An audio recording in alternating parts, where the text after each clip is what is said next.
Like, I just would hate in the beginning to charge people for something I didn't know how to do. So that's also what ignited the burnt out Jonah. Is I would do so many things for free in the beginning, because I just wanted to learn.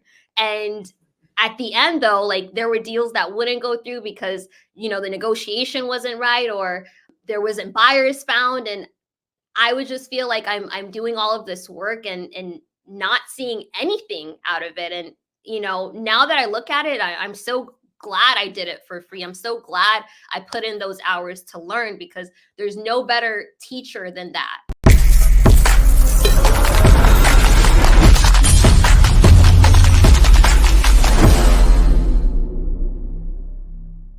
Let's go back a little bit. Let's rewind. Let's go into the past. Let's go to Love right when she's starting in real estate, right? Because this podcast is called Skorch the Fears, right? It's called Skorch the Fears, and the reason is it's all about getting over fears, especially for newer investors. That's like the main thing that I want people to get out of this podcast, as well as knowledge about real estate. But I don't think people talk about fears enough. So, Love, real quick, when you were just starting out, what were your fears when you were like just starting out getting into real estate? What were you afraid of? And how did you overcome those fears to be the successful entrepreneur you are now? I laugh at that because there were so many of them. Where do I start? Like, there was nothing that wasn't a fear, Jonah. Everything was a fear. Like, I remember in the beginning, even finding out, right? Because how I heard about real estate was literally it was the Wholesale Inc. podcast. And I heard Jamil first, and then I heard Brent, and then I heard Pace. And I'm like, oh my gosh, this is so amazing. And lo and behold, I found out that they live in Arizona, which is like my backyard. I'm like, this is so crazy. And I just started to find out all the meetups that they were a part of or that they were hosting. And even like, let's start at that. Like, even going to the meetups, Jonah, I would like drive by myself and then I would drive back home. I wouldn't even get down to go to the meetup because I was like so scared. Oh no. I was so scared. I had like, I'm an introvert at heart. Okay. Like, in my soul, I'm very introverted, and I had such intense like social anxiety where it was so difficult for me because I'm like, oh my gosh, like that whole imposter syndrome, where it's like, I don't know anything about this field. I don't know any of these people. Like, I've never been, I didn't grow up in a family who had businesses, who were business owners, who were in real estate, none of that, and all of these thoughts went into like, man, I don't deserve to be here. I don't deserve to be here because I don't know anything about this. And that's the number one BS thing that your mind tricks you. It's like, you deserve to be in every room you're in. You deserve to learn about ways that can change the trajectory of your life. You deserve to be around people who uplift you, who have more skill sets than you, who can help you and answer questions for you. Like, you are deserving of that. And I think that's the number one thing that people should learn right away, is telling themselves that they're deserving of everything that they're getting into or that they're learning. And in addition to that, like starting real estate, going into wholesaling, right? Like, not knowing anything about that, there was fears there. There are fears right now, like. So wait, let's slow down a little bit. I want to get into the fear of going to the meetup and like just going there and then turning around, right? Because that's a simple one, right? Like I want to start with like the basic ones, and we'll get into the other ones too. Don't worry, but I want to go one at a time. So with that fear specifically, like how did you overcome it? What did you do? So on like the third meetup, it's just a pep talk, right? Of like, just go in, just go in. And even if you don't talk to anyone, just go in and stand in the corner like a weirdo and just go in. Okay. And that's what like, and I went in, and just by telling myself, like, I don't even have to speak to anyone. I just have to go in and just exist. And when you go in, right, of course, people are going to reach out and talk to you. Like, people in these communities are so nice. They're so friendly. And yeah, that's how it is. It's just having that pep talk of like, there's nothing there that can scare you. You know, there's nothing there that's gonna like, no one's gonna kick you out of the space. You don't know anyone, but no one has a list of hey, love Francis can't enter, right? Like it's realizing that my fears were all just in my mind. It's my limiting beliefs of just because I haven't been in these spaces, I'm not going to belong in these spaces. But that's so false. Yeah, I think like I hear a lot about that, you know, people not putting themselves out there, right? Or when they join these mentorships of them not reaching out to anyone because they these fears resonate within everyone, right? Of like, I'm new to this community. I've never been here before. I don't know what I'm doing. You know, these are all common fears that we as humans like we have when we're trying something new, and just knowing like it's okay. I think that's a tip I would just give people is yeah. I love it. No, and it's true, and it's not real, right?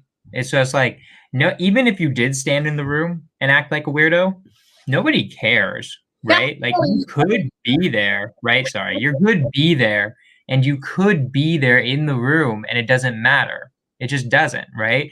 Nobody actually is very much paying attention to you. Most people are just paying attention to themselves, right? Yeah. So I want to give out a little piece of advice too for that one. So let's go into more fears because I like that you had a lot of them. Some people say they just weren't afraid at all. I'm like, all right, well, this is a boring podcast then. Like, God damn Oh, it. A few people, like some oh people. wow. How cool. I mean, that's Yeah, cool. maybe. It doesn't matter. But so let's go into the other one. So what did you say after that again? Remind me. It was like that one. What was the fear? What was the other fears you were talking about, especially at the beginning? Talking Yeah, to sellers? there's wholesaling, yeah, calling sellers, calling agents, and I used to do that, right? I would force myself. Again, I'm someone, although I have all these fears, I'm still down to try. Like I would I would set up ringless voicemails, I would answer calls, and I didn't know how to have these all of that is scary, you know, like pulling leads, you know, not like what am I doing? You know, what you're doing, what? You're going to a database and you're what? Like even finding out how to do all of that in the beginning if you're alone. And I'm someone, although I was a part of I wasn't, when I was trying the wholesaling, I wasn't in sub 2 yet. I just got into the free Facebook group and I was just learning about wholesaling, right? And I would do the things, I would pull the leads, I would set up ringless voicemails, I would cold call, you know, expired listings, I would do all of these things even though I was shit scared out of my mind. I don't know if I can cuss. I'm sorry, but I was really, really scared.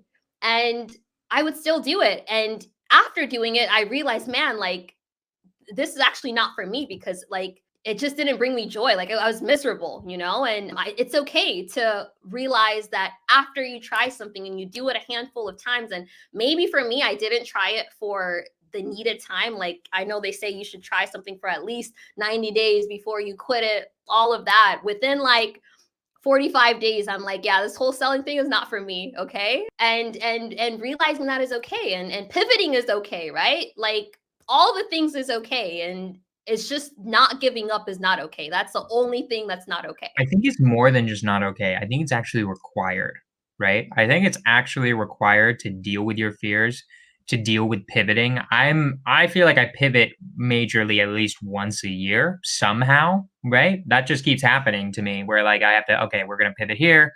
Okay, we're going to pivot here, right? Pivoting you need to do to keep up with the market and to just keep up with understanding what you need to be doing, right? How did you pivot last year? Last year I pivoted by getting a business partner. Mm. This year I'm pivoting because we're breaking up now. So like that's like a big one, right? But that's huge. Those are two huge pivots in very different ways, right? It was definitely worth it still in the end.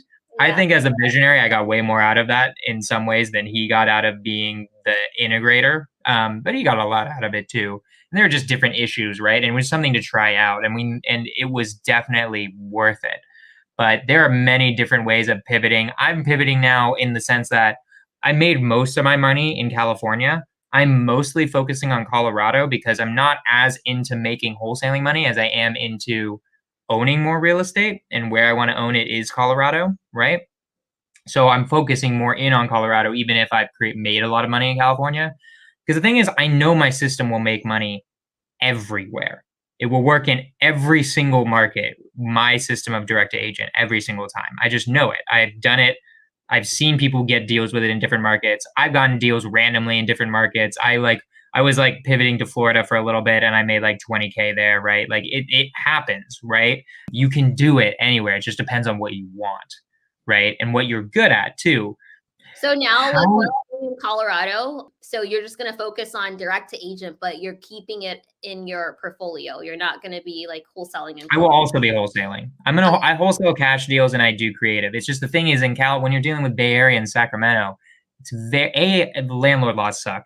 Yeah. B, everything's so expensive it's impossible to cash flow. Well, landlord laws are pretty good in Colorado and also it's easy to cash flow or easier, right? Depending where. So I just like it a lot more, right? Wait, do you have any rentals in Colorado so far? I have a few. I got two. Nice. Love that for Yeah, you. which is cool. Small timer compared to some of our friends, but it is what it is.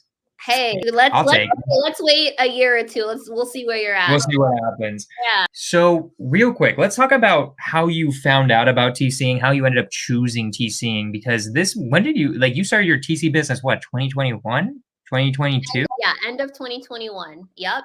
That was like, people don't understand, like back then, TCing in the sub 2 community wasn't like a thing at all. So how did you decide on it? How were you like, this is a good idea, right? Like how did you make those decisions and how do you know it was right for you? Because you even said you may not be the best TC, but you could grow that type of company, right? Yeah.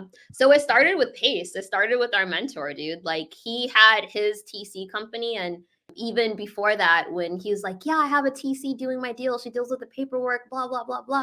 I'm like, what is this? Like I'm so interested. I'm so intrigued. Like I just want to find out more. And that's how I did is Zooms, is through trial and error. It's sub 2 is how I found out about it. But how did I learn it and how did I navigate it is just by truly trial and error. Like the sub 2 videos helped and me just I don't know. I knew the flow of sub 2s. But I haven't closed a sub 2 deal and coordinating it until I started to just TC it for people for free essentially. And that's what you have to do sometimes, right? And this is what I tell new TCs when they come to me as well is like do it for free, like I know you said that you have a few creative TCs and they don't know what they're doing and like I just would hate in the beginning to charge people for something I didn't know how to do. So that's also what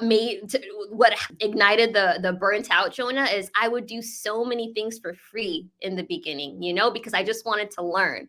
And at the end though, like there were deals that wouldn't go through because, the negotiation wasn't right or there wasn't buyers found. And I would just feel like I'm doing all of this work and not seeing anything out of it. And, now that I look at it, I'm so glad I did it for free. I'm so glad I put in those hours to learn because there's no better teacher than that, But yeah, like it's just by doing things for free and asking people who do know how to do these deals, right? I would be like talking to all of like the top sub 2 investors doing a bunch of deals, just asking them questions like, hey, for innovation, when you come across this, what do you do? And then I would go and apply it to innovation that I'm dealing with.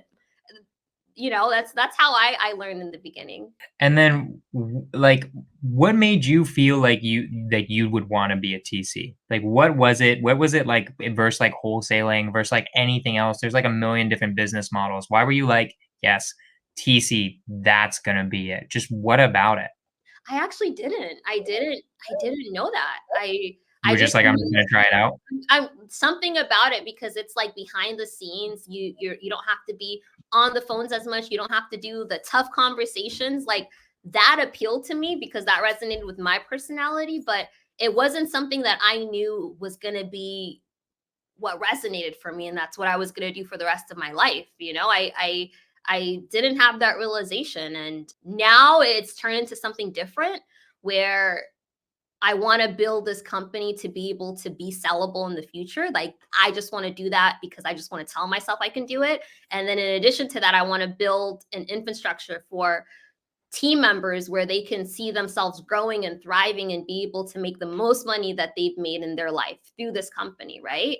So that vision has changed, but in the beginning I didn't know. I didn't know that TCing was going to be for me, or that it was going to be something that I found passion in. It was just like, wholesaling is not working for me right now and it's not bringing me joy. Let me try this. I like that so much because that's so necessary for a lot of people, love. Like, I don't know if you know how necessary that is. I got lucky. Wholesaling was personally for me, right? Like I had a feeling I knew it would be a good business model for me. But I really like how you're saying it's like it's not like you have to have it figured out. It wasn't like you had like some special thing where it's like, yes, that is the one, right? You were like, I'm just gonna try a bunch of stuff until something works. And that was TCing for you, right? And so for the people on here who are thinking about being a TC or like just don't like wholesaling or want to try something else, 100% do it. I did that too. Like I tried out a fix and flip and I'm like, this is trash. I don't know why people do this. And this is nonsense, right? I guess it would make sense if you want to go out and build the contractor team and all that. But I'm like, dude, that takes way too long. It'll take me 5 more seconds to just close another deal, right? Because I just know I can do that, right? So let's talk about real quick, like, let's talk about you were going to start getting into the fears you're dealing with now at your level in the business.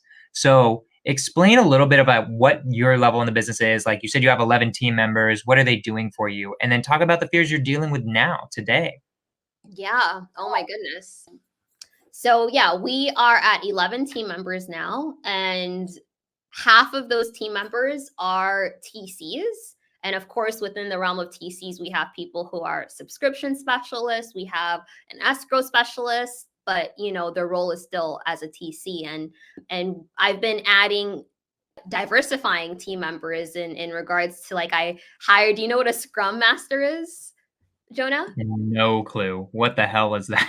So in translation, it's like an auditor, like someone who is in charge of quality control, right? And it's for our internal team to just be able to hold people accountable. And with TCing, there's so many different things you have to be on top of in terms of keeping everyone updated, and in regards to also getting updates from the correct people, and sending updates to the correct people, and making sure that HOA docs are ordered, and making sure that we got the payoff from this weird lien, and following up with them if they didn't answer the first 5 times. You have to follow up with them, and then getting your loan authorization approved, you have to send it in. It takes 5 to 7 business days. You call in again, they didn't receive it, you have to resend it, you have to follow up. There's just so many moving parts, right? And so I'm just adding new roles to be able to just hold our internal team accountable. And I just actually hired someone for HR, and I'm really excited about that. And someone to come in and really, really help with our onboarding materials, when it comes to new team members, someone to highlight team members, and to be able to celebrate anniversaries, and someone to just really be on top of the satisfaction of the team, right? Because as I'm growing and as we're doing more, it's really about the people who you're bringing in to take on the roles and to be in these specific seats. And it's really important to me that I make sure that they're happy, and that they're happy to be here. And that's what I'm focusing on right now, is making sure that our clients are happy, hence us bringing in an auditor. And then also, with HR, someone to be able to make sure that the team members' emotional being and their satisfaction levels are okay. And we're creating, right? The whole goal is to be able to build this out so it's sellable. So I'm just reverse engineering that. I'm reverse engineering, making sure our processes are very defined, are very, all the I's are dotted, T's are crossed. But in the beginning, this is what I want to tell people. When you're starting out, like, none of that matters. Okay. Like, none of that matters. If you hire someone, you don't need to have your processes defined. You don't need to have all of the SOPs, all of the shiny stuff. Like, that's not important. You don't, like, for your first few hires, that's not important. If you're bringing people on, like, having them on a Zoom recording and shadowing you doing your day to day. And so they can take it over. You can start off with that, like where I'm at now. Like, I don't also want to discourage people. And if you're a new TC thinking that you need to get to this level of, hey, I need to hire my first person, I need to be able to make sure that they're okay and that, I'm celebrating their anniversaries and all of that. Like, none of that is important right now, like, yeah, but that's where I'm at, Jonah. That's where I'm at, is just being able to build this company to where it's sellable and doing everything in reverse engineer. So let's talk about that real quick. You're building everything so that it's sellable. For people that, what does that mean? You Yeah, know? I think yeah, I know what that means, but like I might not even know what that means. What does that mean to build a company so that it's sellable?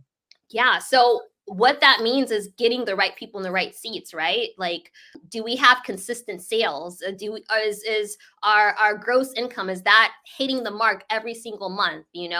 Are we, do we have diversifying sales methods, right? If we do, we have, like, for example, where we have a subscription model, right? We have our one-off clients, we have our like loan modification services, right? Those are all different types of services that we offer, and that helps the ability of the business being sellable in the future, and making sure your finances are correct, are intact, making sure that your CRM and there's systems and processes and everything has a flow to it, right?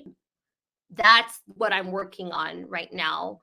And just making sure it's again, bottom roll is consistent, is consistent. Like I talked about, a big part of our business was word of mouth and referral. That is not a sellable business, like Right. having something that is just, hey, month to month, it changes, month to month, it varies. That's not sellable. And that's why we're putting in the efforts for, the ads and do reaching out to different entities and establishing a subscription model, right? Like, that's where the focus is right now. I like it. So let's talk about what are the fears you're dealing with now?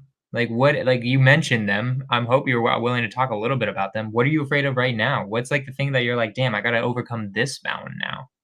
This is where it ends. I can't talk about this, okay? I'm kidding. No, as you're growing, I think it's the responsibility of more and more people on my shoulders, and like, it's truly just that. It's not knowing the future, and also having so many people that rely on you, and making sure that you're growing in the way that can support so many people. And I think it's all, again, it's all internal.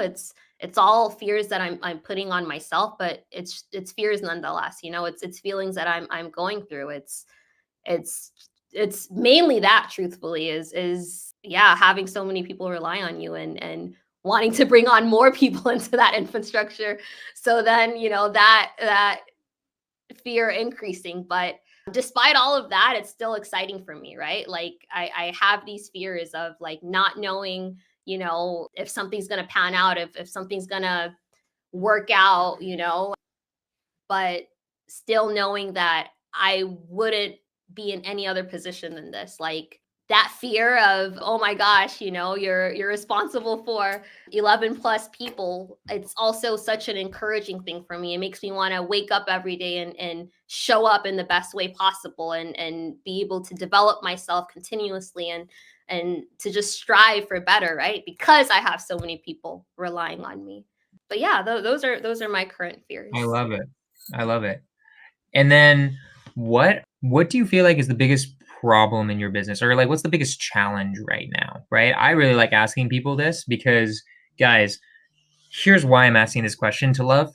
Is like if you're watching this podcast right now and you're able to solve this for Love, you will be able to make a lot of money, right? It's something that I'm going to start adding into these podcasts is I'm going to ask these high level people, what's the biggest challenge you're dealing with? Because I always get the question, and I bet you get it too, Love, is like, how can I help out? What can I do? Right. And all that type of stuff. And it's like, that's great. But Mhm. instead think creatively about what's their biggest challenge. So right now, real quick, Love, like what's the biggest challenge in your business? Yeah, Facebook ads. That's Facebook ads, digital ads, that's my biggest challenge right now, is figuring that out, and and learning the things. Munif, my husband, my awesome husband, he's actually pioneering that, figuring that out. But I want to put more energy and intention behind learning more about it, and seeing like what does it require to like make it work more efficiently and smoothly, because we're it's a lot of trial and error right now is all I can say, and I want like to it. get better at that. I like it. Yeah. So guys, if you guys know how to do Facebook ads, you guys can make a lot of money because Love's looking, and I already know she'd be willing to pay if you actually have the actual solution to that, Heck yeah. right? Yeah. So I wanted that to just be real quick. So Love, we're starting to get to the end of the podcast. There's one last question I always ask at the very end, and that's this. If you were to go back to Love Francis, when did you start in real estate? I didn't even ask that. I'm sorry. When was your first 20 when did you 2020, when I the beginning of 2020. So the beginning of 2020, if you could go back to Love at the beginning of 2020, what would you tell Love then, knowing everything that you know now? What's like the one thing that you would tell her? That's a good question. That's a good question. Keep going. Just keep going. It ain't over. Keep going. That's what you would say at the beginning? Like you haven't even started yet, and you're just like, you better Yeah, keep keep going. going. Yeah. So then I like because that. in the beginning though, like you have so much, you just have so much like desire to do the things, right? You're so excited, like the possibilities are endless, and short after you realize how hard this shit is, you know? So like if I told myself in the beginning keep going, I would then remember that when I'm experiencing the hardships or experiencing like, oh my gosh, I didn't know about this, and just keep going, you know? I love it so much. So guys, Tell yourself in the beginning, Jonah. what would I tell myself? Yeah. There's a lot of things I could tell myself, right? There's the answer that I like giving, which is that like in the end, I probably wouldn't tell myself anything because I love how the journeys ended up being anyways. In the end, I could have told myself many things. I don't know if I would have even listened to myself anyways, to be honest. Because like to know the things that I know now, I would have had to do them on my own. Some of the things that I've screwed up, like Pace told me from the beginning, right?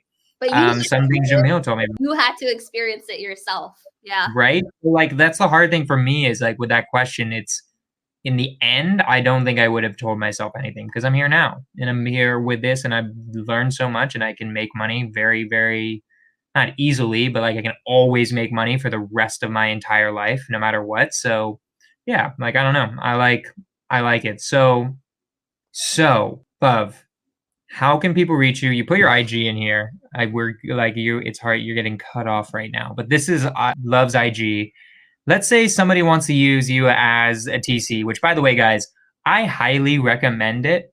She has by far been the best TC with keeping up with me on my escrows, making sure everything is done. She's one of the only TCs I trust. Like, okay, I really don't have to stay on you. You've got it. Like, you're going to make sure every single part is done because you're telling me what I need to do. That's when I know I have a good TC is when they're telling me, like, Jonah, you haven't done X, Y, and Z yet. What the hell are you doing? Where are we going to need to close, right?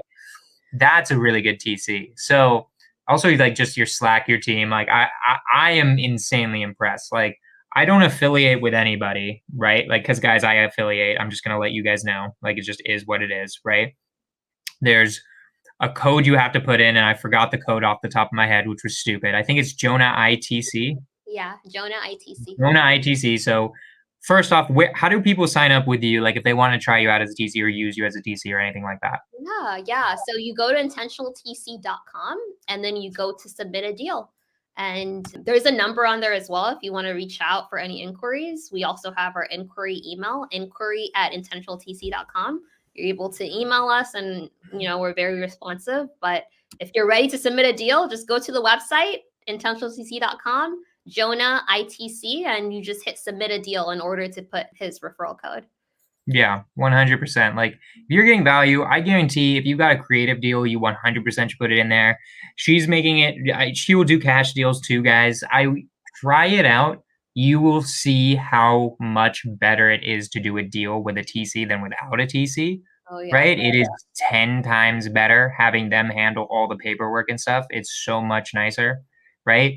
And obviously, Love, you're a friend of mine, but also professionally, I don't let just anybody on this podcast. And the reason is because I was insanely impressed with the 2 or 3 we've done together, right?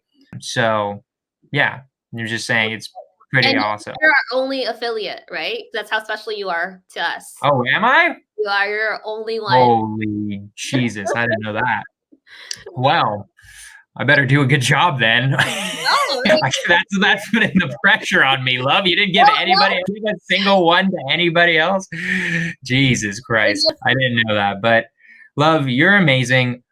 So also, like, even if they don't want to do it, where should they reach out to you if they just have questions or want to connect? Is it Instagram, Love the Investor? Yeah, Love the Investor. Hit me up, okay? I'll respond to you.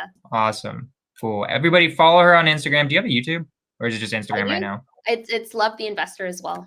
So Love the Investor on YouTube, on Instagram, TikTok. She's got all the social medias. Hit her up. Love, do you have any last words before I end this? No, thank you for having me on. I'm always so in awe of everything you're able to achieve, and you just look like you have it all balanced. And I know it may not always be the case, but it's not true at all. No, you do though. And yeah, I'm always learning from you, Jonah. So congratulations on 117, you said, right? 117 is episode 117. That's so amazing. That's so admirable. So kudos to you, and thank you for having me on. Awesome. Guys, next week, it'll be normal time. We are always going to be at 5 p.m. PST now. I don't care who it is. They're just not coming on the podcast anymore if they're not coming on at 5 p.m. PST. I've been sacrificing that, and I'm like, you know what? No, you can come on if you can make this one time, right? Like I'm getting more selective with it as I grow in social media and stuff like that. So guys, it'll always be 5 p.m. PST. Actually, next week, I'm not 100% sure if there's going to be an episode because I have a wedding. I just realized. You're going to say next week it's not going to be. Next week, we're actually probably not going to have an episode, but the week after, we're definitely going to have an episode. I appreciate you. PST, okay? 5 p.m. PST. So I appreciate everyone for coming on. All the questions that were in here, I didn't have time for the question section of the show I've been doing, but reach out to Love. She'd be happy to answer your guys' questions. That's it. That's Skorch the Fears, episode 117. Love Francis. Let's freaking go.